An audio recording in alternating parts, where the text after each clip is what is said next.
কখনো কখনো জীবন আমাদের এমন এক জায়গায় নিয়ে আসে যেখানে চারপাশের কোলাহল, মানুষের কথাবার্তা, দায়িত্ব আর প্রত্যাশাগুলো আমাদের দম বন্ধ করে ফেলে। তখনই দরকার হয় গায়েব হয়ে যাওয়ার। না, আমি পালিয়ে যাওয়ার কথা বলছি না, পৃথিবী বা পরিবার থেকে গায়েব হওয়ার কথা বলছি না, বরং নিজেকে খুঁজে পাওয়ার জন্য একটা সময় আসলেই প্রয়োজন, যখন নিজের মাঝে ডুব দিতে হয়। সবার ব্যস্ততায় নিজেকে হারিয়ে না ফেলে নিজের ভেতরের আওয়াজটা শোনার জন্য কিছুদিনের জন্য নিঃশব্দে গায়েব হয়ে যেতে হয়। তুমি কিছুদিন না হয় ফোন সাইলেন্ট করে দেখো, কোন কোন আপনজন তোমার খবর নেয়।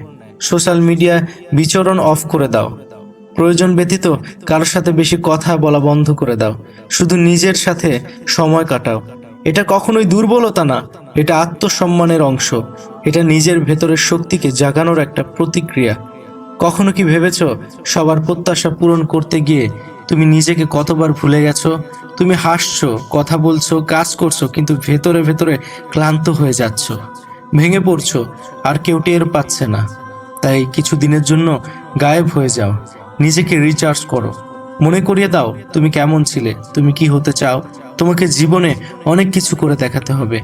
এই সময়টাতে বই পড়ো, প্রকৃতিকে অনুভব করো, নিজের পছন্দের কাজ করো, আর সবচেয়ে গুরুত্বপূর্ণ, নিজেকে ভালোবাসো। মনে রেখো, সবাইকে খুশি রাখতে গিয়ে যদি তুমি নিজেকে হারিয়ে ফেলো, তবে তুমি কাউকেই সত্যিকার অর্থে খুশি রাখতে পারবে না, না নিজেকে, না তোমার পরিবারের আপনজনদের।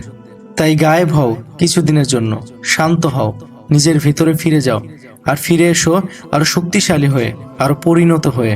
গায়েব হও, নিজেকে খুঁজে পাও, নিজেকে গড়ো, আর একদিন ফিরে এসো তোমার সেরা ভার্সন হয়ে।